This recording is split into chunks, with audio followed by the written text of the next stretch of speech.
ಸ್ನೇಹಿತರೆ, ಕರ್ಣನ ಮನಸ್ಸಿನ ದುಗುಡವನ್ನು ದೂರ ಮಾಡಿ ಅವನನ್ನ ಪ್ರೀತಿಯಿಂದ ಸಂತೈಸಿ ಕೀಳರಿಮೆಯನ್ನ ಕಡಿಮೆ ಮಾಡಿ ಕರ್ಣನ ತೇಜಸ್ಸನ್ನ ಹೆಚ್ಚು ಮಾಡಬೇಕು ಅಂದ್ಕೊಂಡಿದ್ರು ಪಿತಾಮಹ ಭೀಷ್ಮ. ಅವರಿಗೆ ಮೊದಲಿಂದಲೂ ಅದೆಷ್ಟೊಂದು ವಿಷಯಗಳಲ್ಲಿ ವೈಫಲ್ಯವನ್ನ ಅನುಭವಿಸಿಬಿಟ್ಟೆ ಅನ್ಸೋದಿಕ್ಕೆ ಶುರುವಾಗಿತ್ತು. ಕರ್ಣನ ವಿಷಯದಲ್ಲಿ ಇಡೀ ಸಮಾಜ ತಪ್ಪು ಮಾಡಿತ್ತು ನಿಜ, ಆದ್ರೆ ನಾನು ಕೂಡ ತಪ್ಪು ಮಾಡಿದ್ನಾ? ಭೀಷ್ಮರು ಶರಶಯ್ಯೆಯಲ್ಲಿ ಮಲಗಿದ ನಂತರ ಮಲಗುವ ಮೊದಲು ಕೂಡ ಆ ಬಗ್ಗೆ ಅದು ಎಷ್ಟು ಬಾರಿ ಯೋಚನೆ ಮಾಡಿದ್ರು. ಕರ್ಣನನ್ನ ಕುಂತಿ ಪುತ್ರ ಅಂತ ಗೊತ್ತಾದ ಕೂಡಲೇ ಒಪ್ಕೊಂಡು ಆ 5 ಜನರ ಜೊತೆಗೆ 6ನೇಯವನನ್ನಾಗಿ ಮಾಡಿಬಿಡಬಹುದಿತ್ತು. ನಾನೇ ಹೇಳಿದ್ರೆ ಕುಂತಿಯ ಇನ್ನಿತರ ಮಕ್ಕಳು ಒಪ್ಕೋತಿದ್ರಲ್ಲ. ಪಾಪ, ಅವರು ಇವನು ತಮ್ಮ ಸಹೋದರ ಅಂತ ಗೊತ್ತಾಗಿದ್ರೆ ಇವನನ್ನ ದೂರ ತಳ್ಳೋ ಮಾತೇ ಇರಲಿಲ್ಲ. ಅವನ ತಾಯಿ ಕುಂತಿ ಕೂಡ ಅದಕ್ಕೆ ಅವಕಾಶ ಕೊಡ್ತಿರ್ಲಿಲ್ಲ. ಈ ಕಂದ ಸುಯೋಧನನ ಜೊತೆಗೆ ಸೇರಿ ತಾನು ಕೆಟ್ಟು ಅವನನ್ನು ಇನ್ನಷ್ಟು ಕೆಡಿಸೋ ಪ್ರಸಂಗನೂ ಬರ್ತಿರ್ಲಿಲ್ಲ. ಹಾಗಂತ ಈಗ ಮತ್ತೆ ಮತ್ತೆ ಅನ್ಸೋದಕ್ಕೆ ಶುರುವಾಗಿತ್ತು. ಕುರು ಪಿತಾಮಹ ಪಶ್ಚಾತ್ತಾಪದ ಬೆಂಕಿಯಲ್ಲಿ ದಹಿಸಿ ಹೋಗತೊಡಗಿದ್ದ. ತಾನು ಖಂಡಿತ ಕೆಲಸ ಮಾಡಬೇಕಿತ್ತೇನೋ ಹಾಗಂದುಕೊಂಡವರಿಗೆ ಧರ್ಮ ಸೂಕ್ಷ್ಮ ಒಂದು ಹೊಳೆದಂತಾಗಿ ಮತ್ತೆ ಸಣ್ಣ ಗೊಂದಲ ಶುರುವಾಯಿತು. ಹೌದು, ಈ ಸೂರ್ಯಪುತ್ರ ಕರ್ಣ ಕುಂತಿಗೆ ವಿವಾಹದ ಮೊದಲು ಹುಟ್ಟಿದ್ದ ಸಂತಾನ. ಹೀಗಾಗಿ ಅವನು ಪಾಂಡುವಿನ ಮಗ ಆಗೋದಿಕ್ಕೆ ಸಾಧ್ಯನೇ ಇರಲಿಲ್ಲ. ಹಾಗಂತ ಇನ್ನುಳಿದ ಪಾಂಡವರು ಕೂಡ ಪಾಂಡುರಾಜನ ದೈಹಿಕ ಸಂತಾನವಲ್ಲದೇ ಇರಬಹುದು. ಆದರೆ ಪ್ರಣೀತ ಸಂತಾನಕ್ಕೆ ಪಾಂಡುವೆ ಅನುಮತಿ ಕೊಟ್ಟಿದ್ರಿಂದ ಪಾಂಡುವಿನ ಕ್ಷೇತ್ರದಲ್ಲಿ ಅಂದ್ರೆ ಪಾಂಡುವಿನ ಪತ್ನಿಯರ ಗರ್ಭದಲ್ಲಿ ಜನಿಸಿದ್ರಿಂದ ಅವರು ಪ್ರಣೀತರೇ ಆದರೂ ಪಾಂಡು ಸಂತಾನವೇ. ಈ ಕರ್ಣನ ವಿಷಯದಲ್ಲಿ ಹಾಗಾಗಿರಲಿಲ್ಲ. ಅವನು ಮದುವೆಗೆ ಮೊದಲೇ ಹುಟ್ಟಿದ್ದ. ಹೋಗ್ಲಿ, ವಿವಾಹದ ಮೊದಲಿನ ಸಂತಾನ ಅಂತ ಭಾವಿಸಿ ಸಹೋಡ ಸಂತಾನವನ್ನಾಗಿ ಸ್ವೀಕರಿಸಿ ವಾರಸುದಾರಿಕೆಯನ್ನ ಕೊಡಬೇಕು ಅಂದ್ರೂ ಕೂಡ ಕುಂತಿ ಈ ಮಗನ ಬಗ್ಗೆ ತನ್ನ ಪತಿ ಪಾಂಡುವಿನ ಅನುಮತಿಯನ್ನ ತಗೋಬೇಕಿತ್ತು. ಆದ್ರೆ ಆಕೆ ಹಾಗೆ ಮಾಡಿರಲಿಲ್ಲ. ಕರ್ಣನ ಹುಟ್ಟಿನ ಬಗ್ಗೆ ಆಕೆ ತನ್ನ ಪತಿಗೆ ಕೂಡ ತಿಳಿಸಿರಲಿಲ್ಲ. ಇನ್ನು ಪಾಂಡುವಿನ ಮರಣಾನಂತರ ಯುಧಿಷ್ಠಿರಾದಿಗಳು ಅವನನ್ನ ತಮ್ಮ ತಾಯಿಯ ಮಗ ಅಂತ ಸ್ವೀಕರಿಸಿ ಸಹೋದರನ ಸ್ಥಾನವನ್ನು ಕೊಡಬಹುದಿತ್ತು. ಆದ್ರೆ ಕುಂತಿ ಆ ಪ್ರಯತ್ನವನ್ನು ಕೂಡ ಮಾಡಲಿಲ್ಲ. ಇದರಲ್ಲಿ ಖಂಡಿತ ತಮ್ಮ ತಪ್ಪು ಏನೂ ಇಲ್ಲ ಅನ್ನಿಸಿದಾಗ ಪಿತಾಮಹರು ಸ್ವಲ್ಪ ನಿರಾಳವಾಗಿ ನಿಟ್ಟುಸಿರು ಬಿಟ್ರು. ಆದರೂ ಈ ಕಂದನಿಗೆ ಅನ್ಯಾಯವಾಯಿತು ಅನ್ನಿಸಿದಾಗ ಅವರ ಮನಸ್ಸು ಮತ್ತೆ ಭಾರವಾಯಿತು. ಈಗಲೂ ಕಾಲ ಮಿಂಚಿಲ್ಲ. ಕರ್ಣ ಒಪ್ಪೋದಾದ್ರೆ ಅವನನ್ನ ಪಾಂಡವರ ಪಕ್ಷಕ್ಕೆ ಸೇರಿಸೋದು ಕಷ್ಟ ಏನಲ್ಲ. ಆದ್ರೆ ಕೃಷ್ಣ ಹೇಳಿದ ನಂತರ ಕೂಡ ಒಪ್ಪದ ಕರ್ಣ ಈಗ ಒಪ್ಪಿಬಿಟ್ಟಾನ. ಯಾಕೋ ಪಿತಾಮಹರಿಗೂ ಆ ನಂಬಿಕೆ ಬರಲಿಲ್ಲ. ಹಾಗಂತ ಈ ಕ್ಷಣದಲ್ಲೂ ಕರ್ಣನ ತಪ್ಪುಗಳನ್ನ ತಿದ್ದೋ ಪ್ರಯತ್ನ ಮಾಡದೇ ಇದ್ರೆ ತಾವು ಮತ್ತೆ ಆತ್ಮವಂಚನೆ ಮಾಡ್ಕೊಂಡ್ ಹಾಗಾಗತ್ತೆ ಅಂದ್ಕೊಂಡೆ ಪಿತಾಮಹರು ಕರ್ಣನ ಮನಸ್ಸಲ್ಲಿದ್ದ ಸೂತಪುತ್ರ ಅನ್ನೋ ಕೀಳರಿಮೆಯನ್ನ ಹೋಗಲಾಡಿಸೋ ಪ್ರಯತ್ನ ಶುರು ಮಾಡಿದ್ರು. ಮಗು, ವಿನಾಕಾರಣ ನೀನು ಸೂತಪುತ್ರ ಅನ್ನೋ ಕೀಳರಿಮೆಯನ್ನ ಬೆಳೆಸ್ಕೊಂಡು ಬಿಟ್ಟಿದ್ಯಾ. ನೀನೇ ನಿನ್ನ ಮನಸ್ಸನ್ನ ಕುಲವೆಂಬ ಸರಪಳಿಯಿಂದ ಬಂಧಿಸಿ ಅದಕ್ಕೆ ಕೀಳರಿಮೆಯನ್ನು ವಿಷ ಉಣಿಸಿ ಆ ಕೀಳರಿಮೆಯನ್ನೇ ಹಿರಿಮೆಯ ಗರಿಮೆಯನ್ನಾಗಿ ಭ್ರಮಿಸಿ ಅನಾಹುತ ಮಾಡ್ಕೊಂಡು ಬಿಟ್ಟೆ ಅಂತ ತಿಳಿ ಹೇಳೋ ಪ್ರಯತ್ನ ಮಾಡಿದ್ರು. ಆದ್ರೆ ಸುಲಭವಾಗಿ ಒಪ್ಕೊಂಡು ಬಿಡೋದಕ್ಕೆ ಅಲ್ಲಿ ನಿಂತವನು ಸಾಮಾನ್ಯ ಮನುಷ್ಯನಲ್ಲ. ಅವನು ಕರ್ಣ, ಹಠದಲ್ಲಿ ಸುಯೋಧನನಿಗಿಂತಲೂ ಗಟ್ಟಿಗನಾಗಿದ್ದ ಕರ್ಣ ಮತ್ತೆ ಮಾತು ಶುರು ಮಾಡ್ದ. ನೀವು ಹೇಳಿದ್ದು ನಿಜಾನೇ ಇರಬಹುದು ಪಿತಾಮಹ, ಆದ್ರೆ ಇಡೀ ಲೋಕವೇ ನನ್ನನ್ನ ಕೀಳಾಗಿ ಕಾಣ್ತಿದ್ದಾಗ, ಪಾಂಡವರು ಕೂಡ ನನ್ನನ್ನು ಅವಮಾನಿಸುತ್ತಿದ್ದ ಸಂದರ್ಭದಲ್ಲಿ ತನ್ನ ಹೃದಯದ ಹತ್ತಿರಕ್ಕೆ ಕರ್ಕೊಂಡವನು ಸುಯೋಧನ. ನನ್ನ ಯೋಗ್ಯತೆಯನ್ನು ಗುರುತಿಸಿ ಅಂಗದೇಶಕ್ಕೆ ಅರಸನ್ನಾಗಿಸಿ ಆಡಳಿತ ಅಧಿಕಾರ ನೀಡಿದ್ದು ಕೂಡ ಸುಯೋಧನ. ಅವನು ಪರವಾಗಿ ನಿಂತು ನಾನು ಅವನ ಶತ್ರುಗಳನ್ನ ನನ್ನ ಶತ್ರುಗಳು ಅಂದ್ಕೊಂಡೆ. ಸುಯೋಧನನ ಬಗ್ಗೆ ಸ್ವಾಮಿ ಭಕ್ತಿ ಬೆಳೆಸ್ಕೊಂಡೆ. ಇದರಲ್ಲೇನು ತಪ್ಪಿತ್ತು ಪಿತಾಮಹ? ಭೀಷ್ಮರ ಮುಂದೆ ಕರ್ಣ ತನ್ನ ಹಾಗೂ ತನ್ನ ಸ್ವಾಮಿಯ ಸಮರ್ಥನೆಗೆ ನಿಂತು ಬಿಟ್ಟ. ನೀವಿನ್ನು ನಮ್ಮ ಯೂಟ್ಯೂಬ್ ಚಾನೆಲ್ ಅನ್ನು ಸಬ್ಸ್ಕ್ರೈಬ್ ಮಾಡದಿದ್ದರೆ ಈಗಲೇ ಬೆಲ್ ಐಕಾನ್ ಪ್ರೆಸ್ ಮಾಡಿ ಹಾಗೂ ವಿಡಿಯೋವನ್ನು ಲೈಕ್, ಶೇರ್ ಮತ್ತು ನಮ್ಮ ಚಾನೆಲ್ ಅನ್ನು ಸಬ್ಸ್ಕ್ರೈಬ್ ಮಾಡಿ. ಪಿತಾಮಹರ ಮುಖದಲ್ಲೊಂದು ಸಣ್ಣ ನಗು ಮಿಂಚಿ ಮರೆಯಾಯಿತು. ಅದು ನೋವಿಗ, ವ್ಯಂಗ್ಯಕ್ಕ ಅಥವಾ ಕರ್ಣನಿಗೆ ಇನ್ನೂ ಸುಯೋಧನನ ಮೇಲಿನ ಪ್ರೀತಿ ಹಾಗೆ ಇದೆ ಅನ್ನೋ ಕಾರಣಕ್ಕ? ಅದೆಲ್ಲವನ್ನ ಗಮನಿಸುವ ಸ್ಥಿತಿಯಲ್ಲಿ ಕರ್ಣ ಇರಲಿಲ್ಲ. ಭೀಷ್ಮರು ಮಾತಾಡೋದಕ್ಕೆ ಶುರು ಮಾಡಿದ್ರು. ರಾಧೇಯ, ನಿನ್ನನ್ನ ಪಾಂಡವರು ಅವಮಾನಿಸಿರಬಹುದು, ಆದರೆ ನಿರ್ಲಕ್ಷ್ಯ ಮಾಡಲಿಲ್ಲ. ನಿನ್ನ ಅಪರಿಮಿತ ಶೌರ್ಯದ ಬಗ್ಗೆ ಆ 5 ಮಂದಿಗೆ ಗೊತ್ತಿದೆ. ಕೃಷ್ಣನಿಗೆ ನಿನ್ನ ಬಗ್ಗೆ ನಿನಗಿಂತ ಹೆಚ್ಚು ಗೊತ್ತಿದೆ. ಕರ್ಣ, ನಮಗೆ ಯಾರಾದರೂ ಅವಮಾನ ಮಾಡ್ತಾರೆ ಅಥವಾ ಹಂಗಿಸಿ ಮಾತಾಡುವ ಮೂಲಕ ನಮ್ಮ ಆತ್ಮಸ್ಥೈರ್ಯವನ್ನ ಕೆಣಕ್ತಾರೆ ಅಂದ್ರೆ ಅದರ ಅರ್ಥ ಅವರಿಗೆ ನಮ್ಮ ಬಗ್ಗೆ ಭಯ ಇದೆ ಅಂತ. ನಾವು ಅವರಿಗೆ ಸರಿಸಮಾನವಾಗಿದ್ದೀವಿ ಅಥವಾ ಅವರಿಗಿಂತ ಒಂದು ಕೈ ಮೇಲಿದ್ದೀವಿ ಅಂತ ಅರ್ಥ. ಅವರಲ್ಲಿ ನಮ್ಮ ಶಕ್ತಿ ಸಾಮರ್ಥ್ಯಗಳು ಈರ್ಷ್ಯೆಯನ್ನ ಮೂಡಿಸಿವೆ ಅಂತ ಅರ್ಥ. ಅದಕ್ಕಾಗಿನೇ ಅವರು ನಮ್ಮನ್ನ ಹಂಗಿಸುವ ಮೂಲಕ, ಅವಮಾನಿಸುವ ಮೂಲಕ ಅಧೀರರನ್ನಾಗಿ ಮಾಡುವ ಯತ್ನ ಮಾಡ್ತಾರೆ. ಪಾಂಡವರು ನಿನ್ನ ವಿಷಯದಲ್ಲಿ ಮಾಡಿದ್ದು ಕೂಡ ಅದನ್ನೇ. ಅದನ್ನ ಕೀಳರಿಮೆಯಿಂದಲೇ ಪರಿಗ್ರಹಿಸಿದ ನೀನು ನಿನ್ನಲ್ಲಿನ ತೇಜಸ್ಸನ್ನ ಕಳ್ಕೊಂಡೆ, ನಿನ್ನ ಆತ್ಮಶಕ್ತಿಯನ್ನ ಕಡಿಮೆ ಮಾಡಿಕೊಂಡೆ. ನಿನ್ನ ಶಕ್ತಿಯ ಬಗ್ಗೆ ನಿನಗೆ ಅರಿವಿಲ್ಲವಲ್ಲೋ ಸೂರ್ಯಪುತ್ರ. ಹೀಗೆ ಕರ್ಣನ ಮನಸ್ಸಿನ ಕತ್ತಲನ್ನ ಕಿತ್ತೆಸೆಯೋ ಪ್ರಯತ್ನ ಮಾಡ್ತಾರೆ ಪಿತಾಮಹ ಭೀಷ್ಮರು. ಕರ್ಣ, ಸೂತಪುತ್ರನಾದ ನಿನ್ನನ್ನ ಸುಯೋಧನ ಹತ್ತಿರಕ್ಕೆ ಬಿಟ್ಟುಕೊಂಡ, ಅಂಗರಾಜ್ಯ ಕೊಟ್ಟ ಅಂತೆಲ್ಲ ಮಾತಾಡ್ತೀಯಲ್ಲ.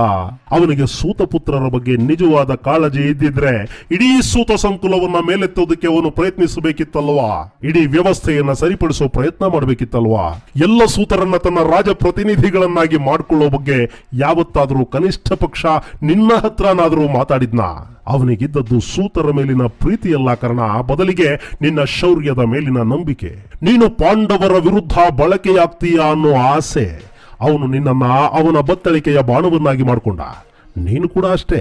ನಾನು ಸೂತಪುತ್ರ ಅಂತ ಕನವರಿಸಿ ಕೆಳಗೆ ಜಾರಿದೆಯೇ ಹೊರತು ನಿನಗೆ ಅಂಗರಾಜ್ಯ ಸಿಕ್ಕ ನಂತರ ಕೂಡ ನೀನು ನಿನ್ನದು ಅಂತ ಆರೋಪಿಸಿಕೊಂಡ ಸಮುದಾಯವನ್ನ ಮೇಲೆತ್ತುವ ಪ್ರಯತ್ನ ಮಾಡ್ದ. ನೀನು ಮೇಲ್ದರ್ಜೆಗೇರ್ತಿದ್ದೀನಿ ಅಂದ್ಕೊಂಡೆ. ಅದರ ಅರ್ಥ ನಿನಗೆ ನೀನು ಕೀಳು ಅನ್ನೋ ಭಾವನೆ ಇತ್ತು. ಹೀಗಾಗಿನೇ ಅಂಗರಾಜನಾದ ನಂತರ ನೀನು ಸುಯೋಧನನ ಜೊತೆಗೆ ಇದ್ದು ಬಿಟ್ಟೇ ಹೊರತು ಸೂತ ಸಮುದಾಯದ ಕಡೆಗೆ ತಿರುಗಿ ಕೂಡ ನೋಡ್ಲಿಲ್ಲ ಅಲ್ವಾ ಕರ್ಣ? ಇದು ಮತ್ತೆ ಕರ್ಣನ ಎದೆಗೆ ನಾಟಿದ ಬಾಣದಂಥ ಮಾತಾಗಿತ್ತು. ಒಂದೇ ಒಂದು ಬಾರಿ ಕರ್ಣ ಆತ್ಮಾವಲೋಕನ ಮಾಡ್ಕೊಂಡಿದ್ರು ಸಾಕಿತ್ತೇನೋ, ಆದ್ರೆ ಆ ಎಲ್ಲ ಹಂತಗಳನ್ನ ದಾಟಿ ಬಿಟ್ಟಿದ್ದ ಸೂರ್ಯಪುತ್ರ ಕರ್ಣ. ಕರ್ಣ, ಈಗ ಕೂಡ ಕಾಲ ಮಿಂಚಿಲ್ಲ. ಎಷ್ಟಾದ್ರೂ ಪಾಂಡವರು ನಿನ್ನ ಒಡ ಹುಟ್ಟಿದವರು. ಅವರ ಜೊತೆಗಿನ ಸೆಣಸಾಟ ನ್ಯಾಯಬದ್ಧವಲ್ಲ. ಜೊತೆಗೆ ಅವರು ಧರ್ಮದ ಪರವಾಗಿದ್ದಾರೆ. ನಿಜವಾದ ವೀರನಾದವನು ಧರ್ಮದ ಸ್ಥಾಪನೆಗೆ ಹೋರಾಡಬೇಕು. ನೀನು ಕೌರವರ ಪರವಹಿಸಿ ಅನೀತಿಯ ಮಾರ್ಗವನ್ನು ಅನುಸರಿಸ್ತಿದೀಯಾ? ಯೋಚಿಸು ಅಂತ ಎಚ್ಚರಿಸ್ತಾರೆ ಭೀಷ್ಮರು. ಆದ್ರೆ ರಾಧೇಯ ಈಗ ಬದಲಾಗುವ ಸ್ಥಿತಿಯಲ್ಲಿರಲಿಲ್ಲ. ಸರಿಯೋ ತಪ್ಪೋ ತಾನು ಕೌರವರ ಮನೆಯ ಉಪ್ಪು ತಿಂದಿದ್ದೇನೆ, ಆ ಋಣ ಜನ್ಮ ಜನ್ಮಕ್ಕೂ ನನ್ನನ್ನ ಹಿಂಬಾಲಿಸ್ತಿದೆ. ಆ ಭಾರ ಸ್ವಲ್ಪವಾದ್ರೂ ಇಳಿಸ್ಕೋಬೇಕು ಅಂದ್ರೆ ನಾನೀಗ ನನ್ನ ಗೆಳೆಯನ ಸಹಾಯಕ್ಕೆ ನಿಲ್ಲೇಬೇಕು. ಆಪತ್ಕಾಲದಲ್ಲಿ ತಾನೇ ಗೆಳೆಯನಿಗೆ ಹೆಗಲು ಕೊಡಬೇಕಾಗಿದ್ದು. ಪಿತಾಮಹ, ನಾನು ದುರ್ಯೋಧನನನ್ನ ಬಿಟ್ಟು ಹೋಗೋದಿಕ್ಕೆ ಸಾಧ್ಯನೇ ಇಲ್ಲ. ಆದರೂ ನಾನು ನಿಮಗೆ ನೋವು ಕೊಟ್ಟಿದ್ದೇನೆ, ನಿಮ್ಮನ್ನ ಅವಮಾನಿಸಿದ್ದೇನೆ, ಅರ್ಥ ಮಾಡಿಕೊಳ್ಳೋದ್ರಲ್ಲಿ ವಿಫಲನಾಗಿದ್ದೀನಿ. ಈ ರಾಧೇಯ, ಸೂತಪುತ್ರ ರಾಧೇಯ ನಿಮ್ಮ ಕ್ಷಮೆ ಕೇಳ್ತಿದ್ದಾನೆ. ಪಿತಾಮಹ, ಕುರುವೃದ್ಧರಾದ ನಿಮ್ಮನ್ನ ಯುದ್ಧರಂಗದಲ್ಲಿ ಬಿಟ್ಟು ನಾನು ರಣ ವಿಮುಖನಾಗಿದ್ದಕ್ಕೆ ಕ್ಷಮೆ ಕೇಳ್ತೇನೆ. ನಾನು ರಣರಂಗದಲ್ಲೇ ಇದ್ದಿದ್ರೆ ಖಂಡಿತ ಅರ್ಜುನ ನಿಮಗೆ ಗತಿ ತರುವುದಕ್ಕೆ ನಾನು ಬಿಡ್ತಿರ್ಲಿಲ್ಲ. ನನ್ನಿಂದ ತಪ್ಪಾಗಿದೆ.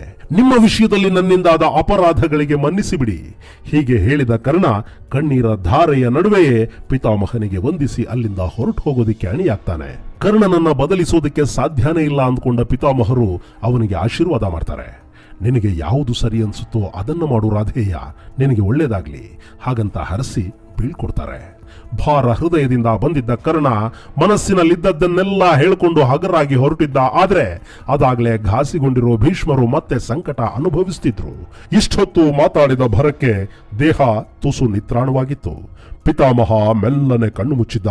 ಮನದ ಪರದೆಯ ಮುಂದೆ ಮತ್ತದೇ ಶಿಶುವಾಗಿದ್ದಾಗಿನ ನೆನಪುಗಳ ಚಿತ್ರ ಕದಲಾರಂಭಿಸಿತ್ತು. ದೂರದಲ್ಲೆಲ್ಲೋ ನರಿ ಉಳಿಟ್ಟ ಸದ್ದು ಕೇಳಿಸ್ತು. ಯಾರ ಹೆಣಗಳನ್ನ ಯಾವ ನರಿಗಳು ಕಿತ್ತು ತಿಂತಾ ಇವೆಯೋ, ಅಲ್ಲ, ಅವು ಪ್ರಾಣಿಗಳ ರೂಪದಲ್ಲಿವೆ. ಜೀವವಿಲ್ಲದ ಕಾಷ್ಟಗಳನ್ನ ಕಿತ್ತು ತಿನ್ನುತ್ತವೆ. ಆದರೆ ನಾವು ಮನುಷ್ಯರು ಬದುಕಿದ್ದವರನ್ನೇ ಭಕ್ಷಿಸಿ ಬಿಡ್ತೀವಿ. ಅದೆಷ್ಟು ಸಿಕ್ಕರೂ ಮನುಷ್ಯನಿಗೆ ಸಾಕಾಗೋದಿಲ್ಲ. ತಾನು, ತನ್ನ ಮಗ, ಅವನ ಮಗ, ಮತ್ತೆ ಅವನ ಮಗ, ತಲೆಮಾರುಗಳಿಗೆ ತಿನ್ನೋ ಪ್ರಾಣಿ ಅಂತ ಯಾರಾದರೂ ಇದ್ರೆ ಅದು ಮನುಷ್ಯನೇ ಇರಬೇಕು. ಅವನ ಹಸಿವಿಗೆ ಮಿತಿಯಲ್ಲಿ. ಹಾಗಂದ್ಕೊಂಡ್ರು ಪಿತಾಮಹ ಭೀಷ್ಮ.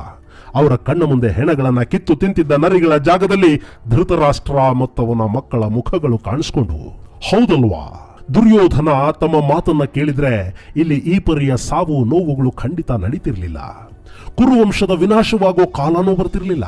ಆದ್ರೆ ಅವನಿಗೆ ದುರಾಸೆ, ಎಲ್ಲ ತನಗೇ ಬೇಕು ಅನ್ನೋ ದುರಾಸೆ. ಅವನು ಮೊದಲಿಂದಲೂ ದಾರಿ ತಪ್ಪಿದ ರಾಜಕುಮಾರ, ಕುರುಡ ತಂದೆ, ಕಣ್ಣಿದ್ದು ಪತಿವ್ರತ ಧರ್ಮದ ಹೆಸರಲ್ಲಿ ಕುರುಡಾದ ತಾಯಿಯ ಮಗ ಅವನು. ಬಾಲ್ಯದಲ್ಲೇ ಆ ಸುಯೋಧನ ಪಾಂಡುಕುಮಾರರ ಬಗ್ಗೆ ದ್ವೇಷ ಬೆಳೆಸ್ಕೊಂಡಲ್ಲ. ಅವನ ತಂದೆಗೆ ಪುತ್ರ ವ್ಯಾಮೋಹದ ಅಂಧಕಾರ ಆವರಿಸಿಕೊಳ್ಳದೆ ಇದ್ದಿದ್ರೆ ಖಂಡಿತ ಸುಯೋಧನ ಹೀಗಾಗ್ತಿರ್ಲಿಲ್ವೇನೋ. ಪಿತಾಮಹನಿಗೆ ಸುಯೋಧನ ಜನಿಸಿದ ಕ್ಷಣಗಳ ನೆನಪಾಯ್ತು. ಕುಂತಿಗೆ ಪುತ್ರ ಸಂತಾನವಾಯಿತು ಅನ್ನೋದು ಗೊತ್ತಾದ ಕೂಡಲೇ ಗಾಂಧಾರಿ ಈರ್ಷ್ಯೆಗೆ ಬಿದ್ದು ಗರ್ಭ ಒಡ್ಕೊಂಡು ಬಿಟ್ಟಿದ್ಲು. ಅವತ್ತು ಸುಮ್ಮನಾಗಿದ್ರು ಈ ಕೆಟ್ಟ ಸಂತಾನ ಹುಟ್ಟುತ್ತಿರ್ಲಿಲ್ಲ. ಆದ್ರೆ ತಾಯಿ ಸತ್ಯವತಿ ಬಿಡಬೇಕಲ್ಲ. ಪಾಂಡು ಶಾಪಗ್ರಸ್ತನಾಗಿದ್ದಾನೆ.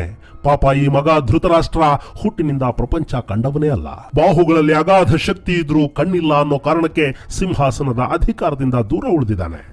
ರಾಜ್ಯಾಡಳಿತವನ್ನ ಅವನೇ ನೋಡ್ಕೋತಿರಬಹುದು, ಆದರೆ ರಾಜ ಅನ್ನೋ ಪಟ್ಟ ಇಲ್ವಲ್ಲ. ಅಂಥವನಿಗೆ ಈಗ ತನ್ನ ಪತ್ನಿಗೆ ಗರ್ಭಪಾತವಾಗಿ ಮಕ್ಕಳಾಗೋದಿಲ್ಲ ಅನ್ನೋದು ಗೊತ್ತಾಗಿ ಬಿಟ್ರೆ ಅವನು ಸಹಿಸಿಕೊಳ್ಳೋದಾದ್ರೂ ಹೇಗೆ? ಇದನ್ನೇ ಅಲ್ವಾ ಅವತ್ತು ಸತ್ಯವತಿ ಕಣ್ಣೀರು ಸುರಿಸ್ತಾ ಹೇಳಿದ್ದು. ತಾಯಿಯ ಮಾತಿಗೆ ಕಟ್ಟು ಬಿದ್ದೆ ನಾನು ವೇದವ್ಯಾಸರನ್ನ ಕರೆಸಿ ಆ ಜಾರಿದ ಪಿಂಡಗಳನ್ನ ಜಾಡಿಗೆ ತುಂಬಿಸಿ ಅದಕ್ಕೆ ಔಷಧ ಘೃತಗಳ ಆರೈಕೆ ಮಾಡಿಸಿ ಆ 100 ಸಂತಾನವನ್ನ ಭೂಮಿಗೆ ಬರೋ ಹಾಗೆ ಮಾಡಿದ್ದು. ಎಷ್ಟಾದರೂ ಹುಟ್ಟುವಾಗ್ಲೇ ತಾಯಿಯ ಈರ್ಷ್ಯೆಯನ್ನ ಧರಿಸಿ ಹುಟ್ಟಿದವರು ಒಳ್ಳೆ ಮಕ್ಕಳಾಗೋದಿಕ್ಕೆ ಹೇಗ್ ಸಾಧ್ಯ? ಇನ್ನು ಸುಯೋಧನ, ಅವನು ಜನಿಸಿದಾಗ್ಲೇ ಅಲ್ವಾ ಕತ್ತೆಗಳು ಉಳಿಟ್ಟಿದ್ದು. ಅವತ್ತು ರಾತ್ರಿ ಅದೆಂಥ ಗುಡುಗು ಸಿಡಿಲಿನ ಮಳೆಯಾಗಿತ್ತು. ಇಡೀ ಹಸ್ತಿನಾವತಿ ಕೊಚ್ಕೊಂಡು ಹೋಗುತ್ತೇನೋ ಅನ್ನೋ ಥರದ ಕುಂಭದ್ರೋಣ ಮಳೆ. ಅಂಥ ಮಳೆಯನ್ನ ತಾವು ಹಿಂದ್ಯಾವತ್ತೂ ಕಂಡಿರಲಿಲ್ಲ, ಮುಂದ್ಯಾವತ್ತೂ ಕಾಣಲಿಲ್ಲ. ಅಂಥ ಮಳೆ ಅದು. ಅವತ್ತು ಆಸ್ಥಾನ ಪುರೋಹಿತರು, ಜ್ಯೋತಿಷಿಗಳು ಕೂಡ ಈ ಸಂತಾನವನ್ನ ವರ್ಜಿಸಿ ಬಿಡು, ವಂಶದ ಉದ್ಧಾರಕ್ಕಾಗಿ ಒಂದು ಸಂತಾನವನ್ನ ಬಿಡೋದು ತಪ್ಪಲ್ಲ ಅಂತ ಅದೆಷ್ಟು ಪರಿಪರಿಯಾಗಿ ಧೃತರಾಷ್ಟ್ರನನ್ನ ಕೇಳ್ಕೊಂಡಿದ್ರು. ಆದ್ರೆ ಅವನು ಅದ್ಯಾವುದಕ್ಕೂ ತಲೆ ಕೆಡಿಸ್ಕೊಳ್ಳಿಲ್ಲ. ಬದಲಿಗೆ ತನ್ನ ಮಗನಿಗೆ ರಾಜನಾಗುವ ಯೋಗ ಇದೆಯಾ ನೋಡಿ ಅಂತ ಕೇಳಿದ್ದ. ಧರ್ಮಶಾಸ್ತ್ರಗಳ ಪ್ರಕಾರ ಪಾಂಡುವಿನ ನಂತರ ನನ್ನ ಮಗ ಉತ್ತರಾಧಿಕಾರಿಯಾಗಬಹುದಾ ಅಥವಾ ಪಾಂಡುವಿನ ಮಕ್ಕಳಿಗೆ ಸಿಂಹಾಸನ ಬಿಡಬೇಕಾ ಅಂತ ವಿದುರನ ಮೂಲಕ ಕೇಳಿಸಿದ್ದ. ಎಂಥ ದುರಾಸೆ ಇತ್ತು ಇವನ ಅಪ್ಪ ಧೃತರಾಷ್ಟ್ರನಿಗೆ. ಅಂಥವನ ಮಗನಾಗಿ ಇನ್ನೆಂಥವನು ಹುಟ್ಟೋದಿಕ್ಕೆ ಸಾಧ್ಯ? ಹಾಗಂದುಕೊಂಡು ಬಿಸಿ ಏರಿದ ತಲೆಯನ್ನ ಒಮ್ಮೆ ಅತ್ತಿತ್ತ ತಿರುಗಿಸಿ ದಣಿವಾರಿಸಿಕೊಳ್ಳುವ ಪ್ರಯತ್ನ ಮಾಡಿದ್ರು ಭೀಷ್ಮರು. ಅಲ್ಲಿ ಹೆಣಗಳ ಮೇಲಿಂದ ತೇಲಿ ಬರ್ತಿದ್ದ ಗಾಳಿ ಕೂಡ ನೆತ್ತರಿನ ವಾಸನೆಯನ್ನ ಹೊತ್ತು ತರ್ತಿತ್ತು. ರಣಾಂಗಣದಲ್ಲಿ ಮಲಗಿ ಗಾಳಿಯಲ್ಲಿ ನೆತ್ತರಿನ ವಾಸನೆ ಇದೆ ಅಂದುಕೊಂಡ್ರೆ ಹೇಗೆ? ತಮ್ಮ ಅನಿಸಿಕೆಗೆ ತಾವೇ ಒಮ್ಮೆ ನಕ್ಕರು ಭೀಷ್ಮರು. ದಣಿವು ಅವರ ದೇಹವನ್ನ ಆವರಿಸಿಕೊಳ್ತಿತ್ತು. ಇಚ್ಛಾಮರಣಿಯಾಗು, ನೀನು ಬಯಸುವವರೆಗೆ ಸಾವು ನಿನ್ನ ಮನೆಯ ಕದ ತಟ್ಟದಿರಲಿ. ಅವತ್ತು ಮಹಾರಾಜ ಶಂತನು, ಅದೇ ತನ್ನ ತಂದೆ ಶಂತನು ತನಗೆ ಕೊಟ್ಟಿದ್ದು ನಿಜಕ್ಕೂ ವರಾನ? ಹಾಗಾದ್ರೆ ಅದು ನನ್ನ ಪಾಲಿಗೆ ಶಾಪವಾಗಿ ಪರಿಣಮಿಸಿದ ಹಾಗಿದೆಯಲ್ಲ. ಹಾಗಂದುಕೊಂಡವರಿಗೆ ಗಂಟಲು ಒಣಗ್ತಿರೋ ಹಾಗನ್ನಿಸ್ತು. ತಾಯಿ ಗಂಗೆಯ ನೆನಪಾಯ್ತು. ಹಾಗೆ ಅರೆಮಂಪರಿಗೆ ಜಾರಿ ಹೋಗತೊಡಗಿದ್ರು ಕುರುಪಿತಾಮಹ ಭೀಷ್ಮ. ಗೆಳೆಯರೆ, ಭೀಷ್ಮರು ಶರಶಯ್ಯಲ್ಲಿ ಮಲಗಿದ್ದಾಗಲೇ ಅವರಿಗೆ ಬದುಕಿನ ಎಲ್ಲ ಘಟನೆಗಳ ಸರಿತಪ್ಪುಗಳನ್ನ ವಿಮರ್ಶೆಗೆ ಒಳಪಡಿಸುವ ಅವಕಾಶ ಸಿಕ್ಕಿತ್ತು. ಅವರ ಕಣ್ಣುಗಳಿನ್ನೂ ಕುರುಕುಲ ವಿನಾಶವಾಗೋದನ್ನು ನೋಡಬೇಕಿತ್ತು. ಅದರ ನಡುವೆಯೂ ಏನಾದರೂ ಪವಾಡ ಸಂಭವಿಸಿ ಯುದ್ಧ ನಿಂತು ಜೀವ ಹಾನಿಯಾಗೋದು, ಪ್ರಪಂಚದ ವಿನಾಶವಾಗೋದು ತಪ್ಪುತ್ತಾ ಅನ್ನೋ ಚಿಕ್ಕದೊಂದು ಆಸೆ ಕೂಡ ಆ ವೃದ್ಧನ ಮನದಾಳದಲ್ಲಿತ್ತು. ಅಲ್ಲಿ ಮುಂದೇನಾಯ್ತು ಅನ್ನೋದನ್ನ ನಿಮಗೆ ಮುಂದಿನ ಸಂಚಿಕೆಯಲ್ಲಿ ಹೇಳ್ತೀನಿ. ಅಲ್ಲಿವರೆಗೆ ಓಂ ಶ್ರೀ ಕೃಷ್ಣಾರ್ಪಣಮಸ್ತು. ನಮಸ್ಕಾರ.